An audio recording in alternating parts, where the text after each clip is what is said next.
I've been playing with Blender for the last 2 years, but my approach has been terribly discontinuous. Since time passed quickly, I made Blender one of my main resolutions for the new year.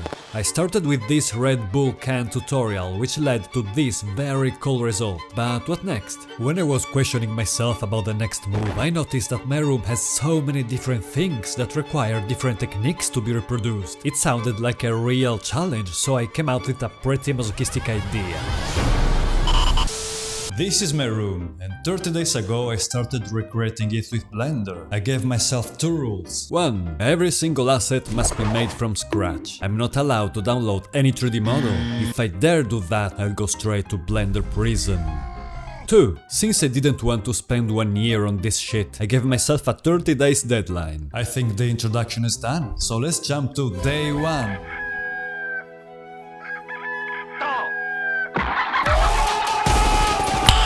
Okay, enough bullshit. The first thing I need to do is to get references of my room. So here is a pen, a meter and big sheets. Let's do it. This process took way less than expected. After kinda 1 hour I came up with these invaluable schematics. Then I went in edit mode and got rid of all of the vertices of the default cube but one. That little cute single vertex was the chosen one, the beginning of my room and the end of my mental sanity. For example, we know that this wall goes along the z-axis for 275 centimeters. Let's do that. Then it goes on the y-axis for 443 centimeters. Easy done, you got the idea. Modeling the walls has been a nice and chill welcome back to Blender. Right after I added some thickness with a solidify modifier and I made the floor by joining the edges. To make the door frame, I isolated some faces from the walls, added some thickness and filled the inside space. With the wood material it looks nice. Then I modeled a small section of the skirting and placed it where it belongs. The ground. In edit mode I selected all the edges from one side and prolonged them for how much I needed. So I went on with everything that is attached to the walls, like the shutter boxes, the big window structure and the frames, which I made with the help of the array modifier. The shutter was very easy too, just a game of arrays between 2 types of rectangles. Also the door that leads to my balcony was quite easy, just a hollow square that I cut with a knife tool in order to make the extrusions I wanted. The upper part of the glass was basilar, I just used a plane and copied the glass material I saw online, but the bottom part was a bit tricky. I took a second to think and I realized the only difference between those 2 types of glass is the size of the bumps. So I took a small squarish plane, turned it 90 degrees and arrayed it as needed. Then I played with the shader editor and I managed to make the exact messed up glass I wanted. Right after I duplicated those squares, put them in the empty spaces to fill the surface and gave them a copy of the previous glass material, but with bigger bumps. But even before being able to enjoy the result, I noticed a big problem. When it comes to architecture, I'm not a fan of minimalistic style. If I take a walk and, for God's disgrace, I see modern and minimalistic buildings or monuments, the main purpose of my nervous system suddenly switches from survival to trying to make me not puke in public. When it comes to buildings or monuments, flexing anatomy skills or OCD level of care for details is not optional, it's mandatory. But I think karma hit me hard because these are my handles and I have to remake them. Shit. Anyway, the best way that came into my mind was just taking a good picture of them and try to recreate their shape. Once happy with the model, I applied some rusty metal materials. The topology may suck, it sucks, but visually speaking I like it a lot. After 2 hours with the same process I recreated also the other ones. They look gorgeous. Those handles put me in a good mood, so after placing them in the right spot I kept going with the other minor details of the room, like my whiteboard, the light switches and the mechanism for the shutters. But when I was making the heater and the pipes I noticed another problem. Another problem. 1 year ago this rope broke. As an easy and momentarily fix, I attached this chain, so I wouldn't have to tie the knot every time, but I never fixed it since then. Job well done! So now I have to recreate this mess. Let's break it down. The chain was super easy to make. I just took a torus. In edit mode I deleted half of it and I used the mirror modifier to spawn the other half back. Then I moved the 2 parts away from each other, applied the modifier and bridged the loops. Right after I made a nice shiny steel material and I started duplicating and rotating the single pieces to recreate the chain structure. To put it in position I used very lazily the move brush in sculpting mode, being careful not to deform the chain too much, and then I duplicated a few pieces and put them around the pipe. The knot took some investigation time, but in the end I decided to keep it simple. Just a deformed sphere for the general shape and a few toroids around it to fake the knot. Now I've seen everything. And this is how far I came in the first week. It's not bad at all, but it looks quite empty. So let's stop dopamine maxing by endlessly rotating the viewport, as I usually do, and jump in the next stage. Furnitures! Honestly, modeling them has not been that stressful. Off camera, I measured all my furnitures and made this schematic. My desk and my drawer have very basilar shapes, just a few rectangles holding each other, same for the wardrobe.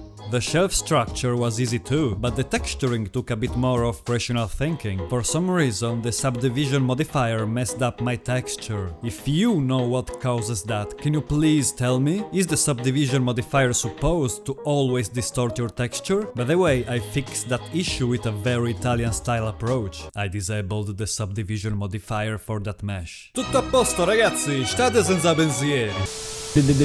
For the bed, first I made the mattress out of a rectangular cuboid, and then I created by eye the iron structure that keeps it above the floor. When texturing it, I discovered that adding edge loops helped decrease the distortion caused by the subdivision modifier. Nice! To make the pillow, I subdivided a plane, extruded and added a side loop cut. Then I messed with cloth simulation properties and managed to get this thing, an inwards extrusion, some final touches with sculpting, and here we have a nice comfy pillow. For the blanket I made another cloth simulation, with many failed attempts of course. Tossed a PBR material, added some thickness with the solidify modifier and made it look more natural by sculpting. The workbench intimidated me a bit at the beginning, but at the end it was not a big deal. The metal structure was actually simple, and the screws were low effort too. The only area that required some problem solving was the back panel, because it has holes. So I tried to make it by using that specific modifier that sometimes it works and other times doesn't. Boolean modifier. Yeah, it crashed. But after letting it cook for 30 seconds kinda, I obtained the desired result. Holes! After the workbench I started making that little nasty bit of a chair. The structure was pretty simple and straightforward. After all, it's just a chair. But I didn't know how to make those ropes, so I followed this tutorial. In short, I started by displacing 3 circles in this way. I deleted all the inside vertices and merged together the near ones, in order to close the perimeter. Then, with a screw modifier, I created a rope out of that shape, which I positioned and arrayed as needed. The only remaining thing was displacing those ropes like that. I thought I could use a curve, because you can make other objects follow it. For 1 hour I tried to make it work, without success. At the end I discarded that method because I'm still too much of a noob for that, and I opted for manually sculpting and deforming the ropes the way I wanted. Very unprofessional, I know, but again. Mi ha detto di farlo quel minchione di mia cugina Pippo e io l'ho fatto. Mettersi contro la famiglia. The night table I made it last, as a dessert, because it's my favorite piece. It was a bit more complex than the other ones, but no weird shit. Just modeling. My favorite parts are these little columns and the mirror. I'm just not happy with the handles, they look like Hodor made them.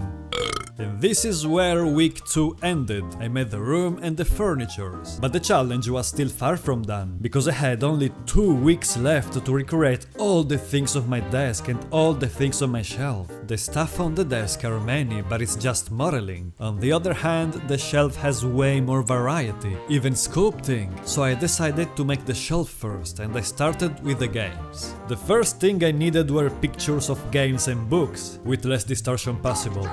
Once done, I imported them as mesh planes and started cutting the unwanted parts away with a knife tool. Then I traced every game one by one to separate them. This allows to extrude some of them to give them a less flat appearance. Right after, I scaled to 0 the bottom vertices on the z-axis.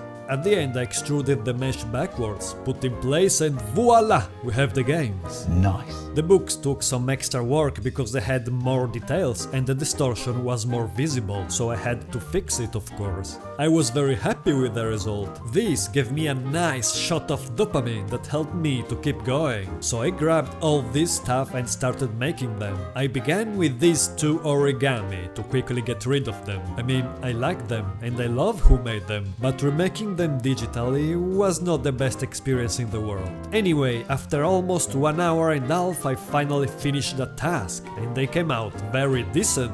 Right after I made one specific object that has been haunting me since the beginning of this challenge. Seriously, this thing has fur and fur scares me. So I can say that Sovngarde awaits me. Let's not be late. So I grabbed 2 spheres and started sculpting White Fang's nerfed cousin.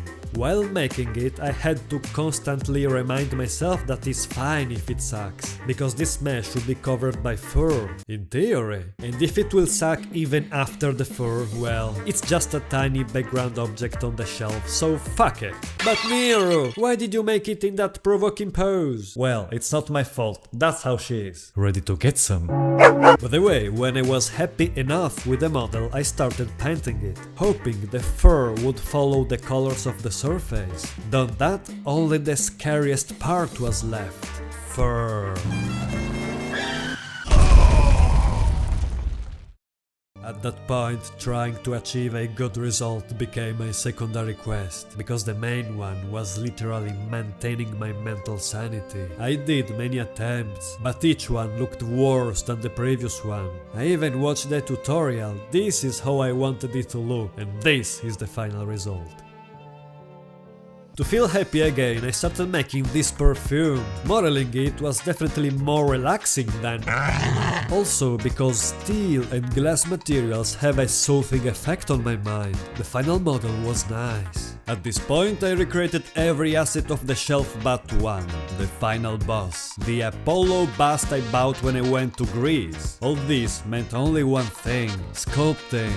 But Niuru, why are you afraid? You have some sculpting experience. You even made this 30 days head sculpting challenge video and the final head was not that bad. Yes, you are right, but I made that challenge 1 year ago, and that was the last time I sculpted anything. So let's be real, I'm fucked. But retreat was not an option, so after observing what I was about to deal with, I jumped in the sculpting process. But the first recording was corrupted, exactly like the recording of the mag and the bottle. OBS hates me. After some time with the face, I started making the scarf again from a sphere. Near the end, I added some ears. The eyes and the mouth looked so bad. I did my best to improve them, but I was not sure about what I was doing anymore. After some final touches, I decided not to sculpt further before making it look worse. And this is the end of week 3. The room was almost done, but one big part was still missing. My station. I started from the most complex object of the desk, my PC. To make the process easier, I modeled it face by face. The first face is just a shiny and semi-transparent plane, with some handles, a fancy hole, and the logo. The top face is a mix of meaningless shapes, indentations and holes. Very useful to make the dust enter from above. Technologia! The other lateral face has even bigger holes, but this time they are definitely useful. I used the honeycomb mesh to make the grid. The front face was the most complex. So many weird interactions and changes of planes. But at the end I made it. After the PC I started making the keyboard. That bitch took me almost 1 whole day. The process started from researching for a good reference to work with. After some time I found this one that matched my keyboard enough. So after cleaning it a bit, I added every key manually, one by one. Then I imported everything in Blender in 2 separated layers. The first one as a modeling reference and the second one as a texture to be applied on the surface. So I started making the model. This task was quite relaxing, but it made me hungry, because those squares reminded me so much of these chocolates I used to eat when I was a kiddo. Anyways, at that point the only thing left would have been picking a nice dark color as the base material and slap my good little baby texture on top of that, right? Well, wrong of course, because the texture didn't match the model, of course. So, with a great sense of resignation, I started replacing all the islands one by one. After 4 hours for a fucking keyboard with some extra modeling, the result was not that bad. I just hoped the next pieces wouldn't take me the same time, and luckily I was right. The mouse was quite simple to make, nothing much to say, but I'm not happy with it. It looks like a toy. The lamp took definitely more time than the mouse to be made, but it was such a nice piece to work with. I loved it. The speakers were pretty straightforward too. I used again the honeycomb method, and polishing the edges from extra geometry was extremely satisfying. Yes. The next pieces I made are my screens, my Blue Yeti microphone and the tablet, but I didn't find any recording of those in my folder. This time I can't blame Ops for that, so I guess there is only one person to blame here, and that person is me, because I forgot to record that session. A genius. Anyhow, with the last pieces done, I finally recreated a nice replica of my station, but there is only one very important thing that is missing, which is making this scene look fake. This, in specific, the absence of it. And I found that cables are very easy to make. You just need a Bezier curve with some depth added from the data menu. To make it smoother, just add a subdivision surface modifier. During this process I got hungry again, because instead of cables, my Italian brain kept seeing bucatini everywhere. Anyways, done that, my station was finished, and I had one more day that I used to model some random objects I forgot, like this lantern, which I love, and my little pink fan that saved me in the hottest day. Fucking hero of the summer. After finally placing them in position, I can officially say that my room is done.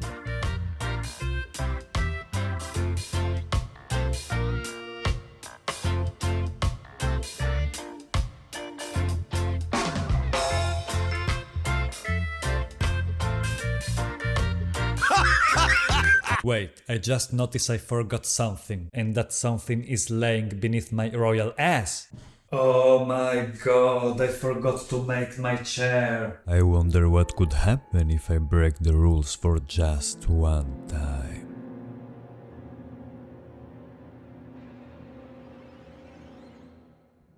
What's going on? By the Nine Divines!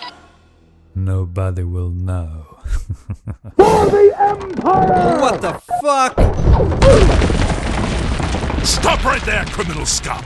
Nobody breaks the law on my watch! What? No, there must be a mistake. You dare oppose the might of the Imperial Legion? No, of course not, but let me explain. I mean, I was so tired and I needed one whole month to do everything and... Am I supposed to be impressed? Yes.